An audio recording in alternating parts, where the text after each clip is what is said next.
오늘 우리에게 주시는 말씀 구약성경 사무엘상 2장 27절부터 36절까지 말씀을 저와 함께 읽어보시겠습니다. 하나님의 사람이 엘리에게 와서 그에게 이르되 여호와의 말씀에 너희 조상의 집이 애굽에서 바로의 집에 속하였을 때에 내가 그들에게 나타나지 아니하였느냐. 이스라엘 모든 지파 중에서 내가 그를 택하여 내 제사장으로 삼아 그가 내 제단에 올라 분향하며 내 앞에서 에봇을 입게 하지 아니하였느냐. 이스라엘 자손이 드리는 모든 화제를 내가 내 조상의 집에 주지 아니하였느냐. 너희는 어찌하여 내가 내 처소에서 명령한 내 제물과 예물을 밟으며 내 아들들을 나보다 더 중히 여겨 내 백성 이스라엘이 드리는 가장 좋은 것으로 너희들을 살찌게 하느냐. 그러므로 이스라엘의 하나님 나 여호와가 말하노라. 내가 전에 내 집과 내 조상의 집이 내 앞에 영원히 행하리라 하였으나 이제 나 여호와가 말하노니 결단코 그렇게 하지 아니하리라. 나를 존중히 여기는 자를 내가 존중히 여기고 나를 멸시하는 자를 내가 경멸하리라. 보라, 내가 내 팔과 내 조상의 집 팔을 끊어 내 집에 노인이 하나도 없게 하는 날이 이를지라. 이스라엘에게 모든 복을 내리는 중에 너는 내 처소에 환난을 볼 것이요 내 집에 영원토록 노인이 없을 것이며 내 제단에서 내가 끊어버리지 아니할 내 사람이 내 눈을 쇠잔하게 하고 내 마음을 슬프게 할 것이요 내 집에서 출산되는 모든 자가 젊어서 죽으리라. 내 두 아들 홈니와 비느하스가 한날에 죽으리니 그 둘이 당할 그 일이 내게 표징이 되리라. 내가 나를 위하여 충실한 제사장을 일으키리니 그 사람은 내 마음 내 뜻대로 행할 것이라. 내가 그를 위하여 견고한 집을 세우리니 그가 나의 기름 부음을 받은 자 앞에서 영구히 행하리라. 그리고 내 집에 남은 사람이 각기 와서 은 한 조각과 떡 한 덩이를 위하여 그에게 엎드려 이르되 청하노니 내게 제사장의 직분 하나를 맡겨 내게 떡 조각을 먹게 하소서 하리라 하셨다 하니라. 아멘. 네, 읽기 전에 광고 말씀 하나 드리겠습니다. 내일 이 시간에는 새벽 기도는 쉬도록 하겠습니다. 새벽 기도를 쉰다기보다는 오늘 밤에 송구영신 예배가 있죠. 아마도 이제 축복 기도까지 마치면 새벽 1-2시 정도 될 것 같은데요. 그래서 송구영신 예배로 우리 또 1월 1일 새벽 기도는 겸하여 하도록 하겠습니다. 그러니까 내일 이 시간에는 여러분들이 송구영신 예배 마치시고 또 댁에서 쉬시는 시간 또 갖도록 하겠습니다. 자, 오늘 이 본문의 말씀 보시면 선지자가 등장합니다. 그래서 26절부터 쭉 우리가 27절부터 보시면 27절 말씀에 하나님의 사람이 엘리에게 와서 그에게 이르되 라고 되어 있습니다. 하나님의 사람이라고 하니까 이게 누군가 하고 궁금할 수 있습니다만 하나님의 말씀을 전하는 사람이기 때문에 우리가 이런 사람을 선지자라고 부를 수 있겠죠. 그래서 선지자가 엘리에게 와서 하나님의 말씀을 전합니다. 참 그런데 이 부분에 있어서 하나님의 사람이 왔다고 했을 때에 우리는 둘 중에 하나겠죠. 하나는 무엇이겠습니까? 하나님의 복의 말씀을 전하거나 또 다른 하나는 하나님의 저주의 말씀을 전하거나. 그러니까 하나님의 사람이 왔을 때는 우리의 마음이 기쁠 수도 있고 우리의 마음이 슬플 수도 있습니다. 저는 여러분에게 이렇게 축복하기를 원합니다. 하나님의 사람이, 하나님의 말씀이, 하나님의 예언이 여러분과 제게 임할 때에는 그 소식이 기쁜 소식이고 복된 소식이기를 간절히 축원합니다. 그런데 안타깝게도 엘리에게는 그것이 복된 소식이 아니었죠. 너무나 안타까운 일입니다. 그런데 사실 엘리는 여호와 하나님이 보내신 선지자를, 즉 하나님의 사람을 만나는 것 자체가, 즉 이 하나님의 사람의 입에서 나오는 하나님의 그 저주의 말씀을 듣기보다 이러한 하나님의 사람, 곧 선지자가 그를 찾아왔다는 것 자체가 굉장히 자존심 상하고 이 일 자체가 하나님의 심판이라는 것을 알아야 됩니다. 왜냐하면 엘리의 직책이 지금 뭐죠? 이스라엘의 대제사장입니다. 그러면 이 이스라엘의 대제사장은 이스라엘 사람들 가운데 가장 영적으로 깨어 있어야 되고, 가장 하나님 말씀에 귀를 기울여야 되고, 가장 하나님의 말씀을 백성들에게 잘 전하고 가르쳐야 되는 직책입니다. 그러니 여러분, 이 제사장이라는 직분은 하나님의 말씀을 이스라엘 백성들에게 가르치는 정규적인 직분이에요. 이 정규적인 직분이라는 것은 어렸을 때부터, 이 성전이 세워지기 전에는 성막에서, 성전이 세워진 다음에는 성전에서, 어렸을 때부터 제사장의 그 모든 규율과 또 학습을 통해서 하나님을 섬기는 법을 체득하고, 또 성인이 된 다음에는 평생토록, 물론 이제 60세까지 그 직분을 감당하고 그 이후에는 더 이제 현직에 있기보다는 좀 어떻게 보면은 이스라엘 백성들에게 하나님의 말씀을 좀 가르치는 그런 입장입니다만, 그럼에도 불구하고 항상 늘 깨어 있고 하나님을 섬기는 그러한 일을 해야 되는 사람인데, 선지자는 어떤 사람입니까? 이렇게 제사장처럼 항상 주의 일을 한다기보다는 그때그때 하나님께서 그를 부르시고 그에게 말씀을 담아주셨을 때 그 말씀을 전하는 사람입니다. 어떻게 보면 약간 비정규적인 그런 일처럼 보이죠? 그런데 이렇게 항상 주의 일을 받들고 주의 말씀을 받들고 주님의 일을 해야 하는 사람이 선지자를 통해서 하나님의 말씀을 듣는다는 것은 참 안타까운 일 아니겠습니까? 그래서 오늘 여러분과 제가 이제 사무엘상 1장, 2장, 3장 이렇게 읽어가면서 이제 우리가 이제 다음 시간에도 이제 내일 모레도 그 말씀을 함께 살펴보겠습니다만, 엘리에 대해서 지금 사무엘상을 기록한 하나님의 사람이 계속 지금 반복적으로 무엇을 그리고 있냐면 엘리의 눈이 어두워지고 엘리의 귀가 어두워지는 모습을 보여주고 있습니다. 엘리의 눈이 어두워져서 나중에는 거의 실명 상태에 이르죠. 그리고 우리 이제 사무엘상 3장으로 다음 시간에 우리가 공부할 내용으로 넘어가 보면 거기에서 엘리가 사무엘을 부르시는 하나님의 음성을 잘 깨닫지를 못해요. 만약에 엘리가 영적으로 민감한 사람이었다면 사무엘이 처음에 저를 부르셨습니까? 라고 왔을 때 자기가 사무엘을 부르지 않았다면 지금 하나님께서 사무엘을 찾으시는구나 하고 단번에 그 말씀을 알아들었을 텐데, 3번씩이나 온 다음에야 사무엘이 엘리에게 저를 부르셨습니까? 하고 3번이나 온 다음에야 그것이 내 이야기가 아니라 내가 너를 부른 것이 아니라 하나님께서 부르시나 보다, 그제서야 파악하는 것을 보게 됩니다. 그래서 어떻게 보면 엘리의 눈이 어두워지고 엘리의 귀가 어두워진 것이 육신적인 그의 노화의 현상으로 볼 수도 있지만, 이런 모습들을 통해서 엘리가 영적으로 얼마나 피폐한 상태에 있는가 하는 것을 이렇게 간접적으로 보여주는 그런 기능도 하고 있다는 것을 보게 됩니다. 그러니 여러분, 지금 우리가 지난 시간에 우리가 쭉 살펴보지 않았습니까? 지난 시간 보시면 22절 또 23절, 24절 보시면 특별히 23절 후반부에 내가 너희의 악행을 이 모든 백성에게 듣노라. 너무 뒤늦었죠. 그러니까 지금 이 엘리는 그 두 아들을 유심히 보면서 그들을 양육하면서 이들이 혹여라도 하나님 앞에 범죄하지 않는지, 이들이 혹여라도 하나님께서 맡기신 그 제사장의 직분을 제대로 감당하지 못하고 있는지 살펴봤어야 됩니다. 그리고 항상 깨어 있어서 그들이 하나님 앞에 바르게 설 수 있도록 하나님을 바르게 섬기도록 지도했어야 되는 거죠. 우리가 지금 이 구약성경에 욥기를 보면 잘 알 수 있지 않습니까?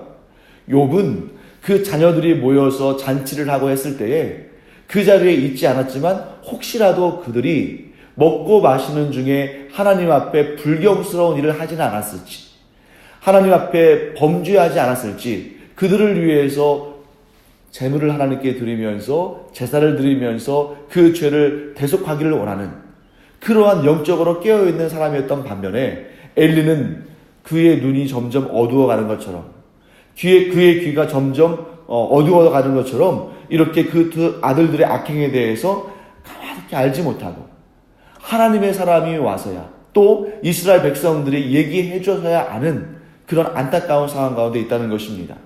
사랑하는 성도 여러분, 여러분과 저는 늘 깨어 있어 하나님의 뜻을 분별하고 또 그 하나님의 뜻대로 순종하며 살아가는 여러분과 제가 되기를 간절히 축원합니다. 그런데 그렇게 하지 못하니까 하나님의 사람이 와서 엘리의 죄를 깨닫게 하고 엘리에게 그 가문이 처하게 될 상황에 대해서 그 하나님의 심판과 저주에 대해서 이야기를 하고 있습니다. 사랑하는 성도 여러분, 여기에서 분명히 이렇게 지적을 합니다. 엘리의 죄는 하나님 앞에 정말 씻을 수 없는 죄다. 왜 그러냐면 엘리가 하나님보다 그 자식들을 더 사랑했다 라고 지적하고 있는 것을 봅니다. 여러분과 제가 늘 주 앞에서 깨어있기를 바라는데 그 첫 번째는 하나님보다 그 무엇도 더 사랑하는 것을 두지 않는, 오직 하나님을 가장 사랑하는 여러분과 제가 되기를 간절히 축원합니다. 더 자세히 말한다면 사실 하나님보다 더 사랑하는 것 또는 자식을 하나님보다 더 사랑한다, 이런 말 자체가 우리 가운데에 통하지 않는 그런 삶을 살아야 됩니다. 왜 그러냐면 하나님과 다른 것들은, 하나님과 다른 그 어떤 것들은 비교의 대상이 될 수 없는 것이죠.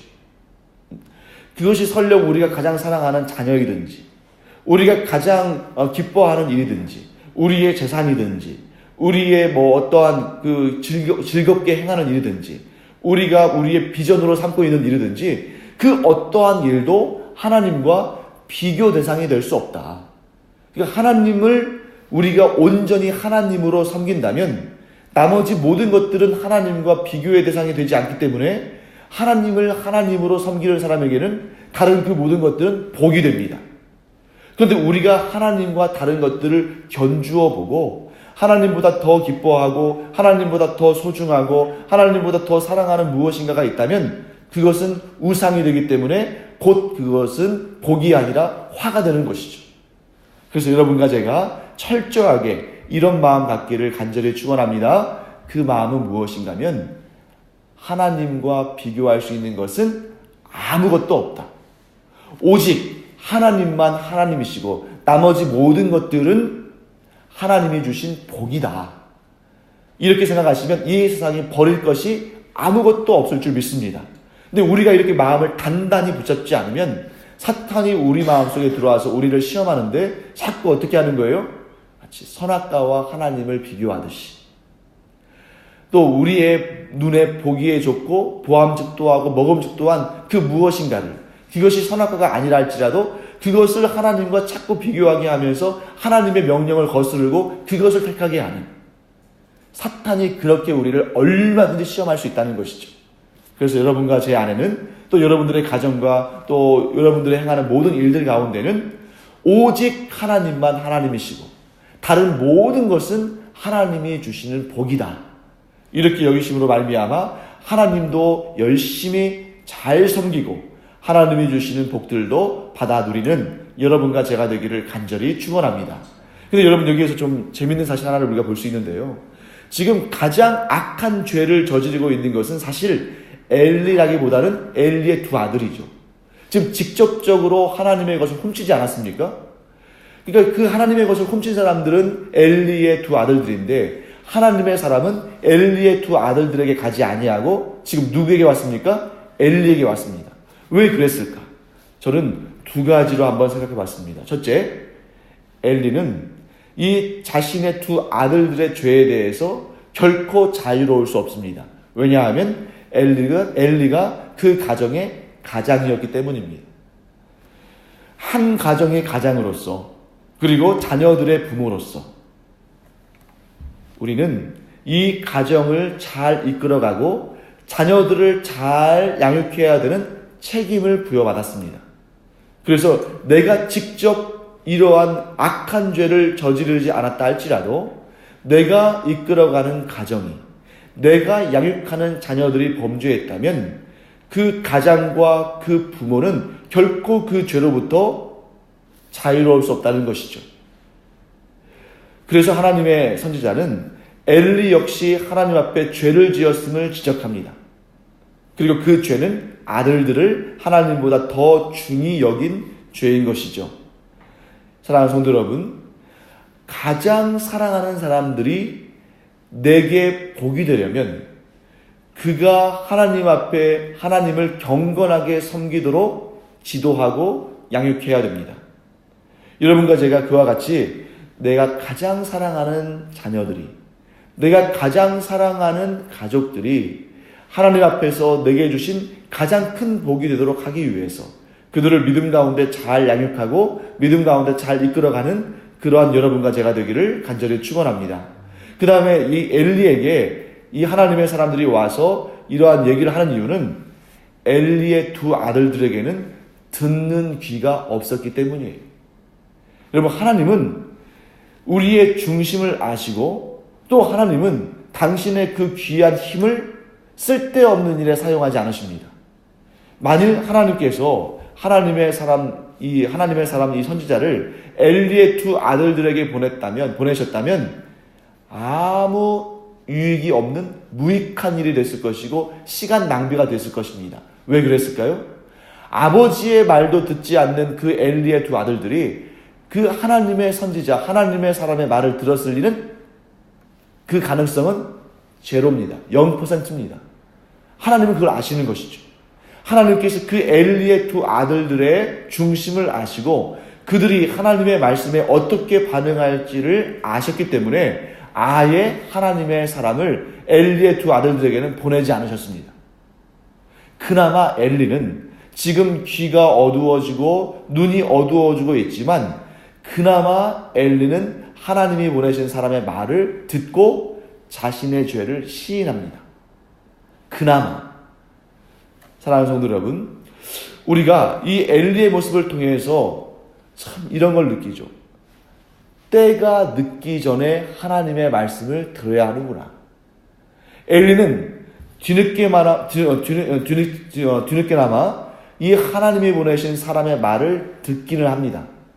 하지만 문제는 무엇입니까? 때가 너무 늦었다는 것이죠. 사랑하는 성도 여러분, 여러분과 제게 이러한 복이 있기를 간절히 축복합니다. 그것은 무엇이냐면 때가 늦기 전에 하나님의 말씀을 들으며 때가 늦기 전에 하나님의 말씀을 깨달으며 때가 늦기 전에 하나님의 말씀에 순종하는 여러분과 제가 되기를 간절히 축원합니다. 그런데 지금 엘리는 너무 늦었어요. 결국 엘리가 들은 말씀은 그들이 회복될 것이다. 그들이 회개하고 주께로 돌아오면 하나님께서 회복하실 것이다. 라는 말씀이 아니라, 즉 그 정도만 하더라도 책망이잖아요. 책망까지는 가능성이 있는 것입니다. 하나님께서 하나님의 사람을 보내셔서 이 엘리와 그 두 아들들을 책망하시면 아직까지는 기회가 있는 거예요. 하지만 지금 하나님의 사람이 엘리의 가정에 와서 하시는 말씀은 책망의 말씀 정도가 아니라 저주의 말씀입니다. 이미 하나님의 도끼가 그들의 뿌리에 내려와 있는 것이죠. 여러분과 제가 하나님의 책망을 듣는 것까지는 그래도 아직 소망이 있다. 하지만 가장 좋은 것은 뭐예요? 하나님의 책망의 말씀이 있기 전에 하나님의 뜻에 순종해서 하나님의 뜻대로 살아가는 것입니다. 저와 여러분들에게 또 이 말씀을 듣는 모든 분들에게 이러한 복이 임하기를 간절히 축원합니다. 그것은 뭐냐면 하나님께서 언약의 말씀을 주실 때, 하나님께서 복의 말씀을 주실 때에 그때에 하나님 앞에서 더욱 우리의 중심을 더욱 단단히 붙잡고 더욱더 하나님의 말씀에 순종하고 더욱더 하나님의 약속을 붙들고 더욱더 하나님께서 기뻐하시는 일을 행하는 여러분과 제가 되기를 간절히 축원합니다. 그런데 간혹 우리가 하나님의 뜻을 알면서도 그 말씀대로 살지 못할 때 분명히 하나님께서 어떠한 방식을 통해서든 오늘 엘리에게 그러셨듯이 하나님의 사람을 보내시든 또한 예배 시간에 이렇게 설교의 말씀을 통해서든 혹은 여러분들이 기도하는 시간을 통해서든 여러분들이 하나님의 말씀을 읽고 묵상하는 그 시간을 통해서든 분명히 하나님께서 책망의 말씀이나 깨달음의 말씀을 주실 것입니다. 그때가 되었을 때 여러분들이 더 늦기 전에 하나님의 말씀에 반응하고 하나님 앞에 서서 회개하고 하나님과의 관계를 회복하는 여러분과 제가 되기를 간절히 축원합니다. 또한 결코 하나님의 저주의 말씀이 여러분과 여러분들의 가정에 임하지 않는 그러한 복을 누리시기를 간절히 축원합니다. 그러려면 어떻게 해야 할까요? 일상의 영성을 회복해야 됩니다. 그런 의미에서 지금 이 말씀을 듣고 있는 여러분과 저는 참 복된 사람이다. 왜냐하면 우리가 지금 이 예배의 자리, 하나님의 말씀을 사모하는 자리에 온 것 자체가, 또 하나님의 말씀을 듣는 것 자체가 하나님의 은혜 가운데 있다는 것이죠. 우리가 날마다 하나님의 말씀을 듣고 그 말씀을 깨닫고 그 말씀대로 삶으로 말미암아 우리의 평생에 하나님의 복을 얻고 하나님의 은혜를 얻는 여러분과 제가 되기를 간절히 축원합니다. 자, 그 다음에 여러분, 우리가 이 부분 오늘 말씀의 핵심인데요. 하나님의 판단과 하나님의 심판의 원칙이 선명하게 본문의 말씀에 제시되어 있습니다. 그것은 뭐냐면 오늘 여러분 32절 말씀을 반드시 기억하셔야 됩니다. 32절 말씀의 후반부에 이렇게 말씀하고 있죠. 이제 나 여호와가 말하노니 결단코 그렇게 하지 아니하리라 하신 다음에 나를 존중히 여기는 자를 내가 존중히 여기고 나를 멸시하는 자를 내가 경멸하리라 라고 말씀하십니다. 이 말씀 굉장히 중요한 말씀이에요. 하나님의 원칙입니다. 여기에서 흥미로운 사실 하나는 하나님을 존중히 여기는 자, 여기에서 존중히 여기다에 해당하는 히브리어 단어가 여러분 29절 말씀 보시면 여기 중간에 이런 말씀이 있죠. 자, 엘리가 내 아들들을 나보다 더 중히 여겨, 이렇게 돼 있잖아요. 자, 엘리가 자기의 아들들을 하나님보다 더 중히 여겼다라고 돼 있는데 우리말로는 서로 다른 단어처럼 보입니다. 말이 다르니까. 그런데 29절에 엘리가 자신의 아들들을 하나님보다 더 중히 여겼다 했을 때 이 중히 여기다라는 단어하고 30절 말씀에 하나님께서 나를 존중히 여긴다 했을 때 존중히 하고 중히 여기다, 존중히 여기다, 이 두 단어가 우리말로는 형태가 다르죠. 그런데 히브리어로는 똑같은 단어입니다. 그래서 여러분, 우리가 분명히 뭘 알 수 있습니까? 자, 하나님을 중히 여기는 만큼 엘리가 자기의 아들들을 중히 여기는 것 정도가 아니라 더 중히 여겼다 하는 것을 볼 수 있는 것이죠. 자, 그리고 여기에서 자, 나를 멸시하는 자를 내가 경멸하리라 했을 때 이 경멸하다라는 단어도 히브리어로는 어떤 뜻이냐면 가볍게 여기다라는 뜻입니다. 즉 하나님을 중요하게 여기는 자는 하나님께서 그를 중요하게 여기시고 하나님을 가볍게 여기는 자는 하나님도 그를 가볍게 여기실 것이다 라고 말씀하시는 것입니다. 여러분, 이 말씀을 들을 때에 딱 느낌이 오는, 이 말씀과 연결되는 그런 말씀이 기억나지 않으십니까? 성경에 이렇게 짝이 있잖아요. 그래서 여기에서 이 사무엘상 3장 사무엘상 3장 이 30절 말씀은 자, 신약 성경에 가서는 마태복음 7장 12절과 연결됩니다. 그래서 마태복음 7장 12절에 뭐라고 말씀하시냐면 그러므로 무엇이든지 남에게 대접을 받고자 하는 대로 너희도 남을 대접하라. 이것이 율법이요 선지자니라. 사실 우리가 이 말씀을 들을 때는 내가 다른 사람에게 저 사람에게 내가 행한 대로 내가 또 받는구나 라고 생각할 수 있습니다만 이 말씀이 곧 율법이요 선지자라는 말씀을 통해서 우리가 뭘 알 수 있냐면 이 말씀이 하나님께도 적용된다는 거죠. 물론 여러분 완전히 똑같진 않습니다. 왜냐하면 우리가 하나님께 무엇을 드려서 하나님께 받는 것이 아니라 사실은 하나님께서 먼저 은혜와 복을 주심으로 우리가 하나님께 또 감사와 기쁨의 제사를 드리고 예배를 드리는 것입니다만 어쨌든 간에 이것은 여전히 동일한 원리입니다. 우리가 하나님을 사랑할수록 하나님은 우리를 더욱 사랑하시고 우리가 하나님께 감사의 예물을 드릴수록 하나님은 그 복과 은총을 더 풍성히 내려주시는 분이십니다. 그러나 우리가 하나님을 가볍게 여기면 하나님도 우리를 가볍게 여기시고 우리가 하나님을 존중히 여기면 하나님도 우리를 존중히 여기신다는 것은 이것은 분명한 원칙인 것이죠. 그래서 여러분, 우리가 이제 2018년도를 마무리하고 이제 2019년도를 시작할 텐데 여러분과 제가 하나님께서 내게 얼마나 큰 은혜와 복을 주셨는지를 기억하면서 하나님께 감사드리고 더욱 하나님께 영광과 감사와 찬양과 우리의 마음을 내어드릴 때에 하나님께서는 그것과 비교할 수 없는 놀라운 은총과 복으로 우리를 가득가득 채우실 줄 믿습니다.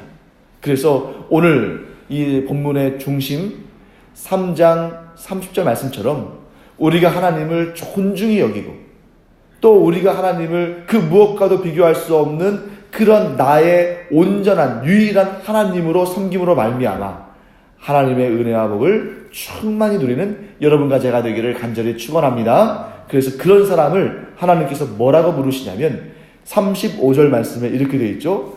내가 나를 위하여 충실한 제사장을 일으키리니. 자, 여기에서 하나님께서 하나님을 위하여 일으키시는 충실한 제사장이 누굴까요? 일단 사무엘이죠. 가장 가깝게는 사무엘입니다. 그리고 이제 나중에 여러분 이 말씀이 쭉쭉 이제 영적으로 이어지면서 이제 예수 그리스도에게까지 이어지는 그 경건한 흐름을 말씀하시는 것이죠. 자, 여러분과 제가 이 복을 누리기를 간절히 축원합니다. 그것이 뭐냐면 여러분과 제가 하나님께서 하나님을 위해서 세우시는 충실한 제사장이 되기를 간절히 축원합니다. 그래서 우리가 이제 앞으로 계속 사무엘에 대해서 배울 거 아닙니까? 나의 롤 모델이 사무엘이다. 왜냐하면 사무엘은 하나님께서 하나님을 위하여 세우신 충실한 제사장인데 나도 사무엘과 같이 엘리의 두 아들과 같이 아니한 사무엘과 같이 하나님을 충실히 섬김으로 하나님께서 늘 그와 함께 하시고 사무엘에게 내리셨던 그 귀한 은총과 복들을 나도 받는 그러한 여러분과 제가 되기를 간절히 축원합니다. 기도하겠습니다. 하나님 주님의 은혜를 감사드립니다. 엘리와 그의 두 아들들이 하나님을 중히 여기지 아니하고 하나님을 멸시하고 하나님을 경멸하고 하나님을 떠났을 때에 하나님께서 그의 가문과 맺으신 그 언약을 이제 더 이상 유지하지 않으시고 그들이 먼저 언약을 깨뜨리기 까닭에 그들과 맺으신 언약이 더 이상 유효하지 않다고 말씀하신 그러한 내용들을 저희들이 보는데 저희들이 그러한 엘리와 그 두 아들과 같은 길을 걷지 않게 하여 주시옵소서. 도리어 저희는 하나님께서 하나님을 위하여 세우신 그 충실한 제사장과 같이 끝까지 오직 하나님만 섬기고 그래서 하나님이 주시는 그 놀랍고 풍성한 은혜와 복들을 충만히 누리는 하나님의 복된 사람들이 되게 하여 주시옵소서. 이제 2018년도를 마무리하고 2019년도를 맞이합니다. 2019년도에는 주님 앞에 더 충실하며 더욱 하나님의 말씀에 순종하며 더욱 하나님을 잘 섬김으로 말미암아 하나님께서 30배, 60배, 100배, 1000배, 만배의 복으로 채워주시는 그 은혜를 체험하는 복된 해가 되게 하여 주시옵소서. 감사드리며 예수님의 이름으로 축복하며 기도합니다. 아멘. 이제는 우리 주 예수 그리스도의 은혜와 하나님 아버지의 무한하신 사랑과 성령의 감동, 감화, 위로, 교통하심이 이 시간 하나님의 충실한 제사장으로 부름받고 끝까지 천국문에 이르도록 이 땅에서 오직 하나님만 섬기며 그래서 하나님의 은혜와 복을 충만히 받게 될 주님의 사랑하시는 자녀들 위에 이제로부터 영원토록 함께 있을지어다. 아멘. 이 시간 우리 2018년도에 하나님께서 주신 그 많은 복들을 또 우리가 기억하면서 하나님께 감사의 기도 드리기를 원합니다. 또한 2019년도 하나님께서 주실 복들을 바라보며 기쁨으로 감사함으로 기도하며 그 기도의 제목들이 하나님께 응답되고 하나님의 큰 복을 누리는 여러분과 제가 되기를 간절히 축원합니다. 기도하겠습니다.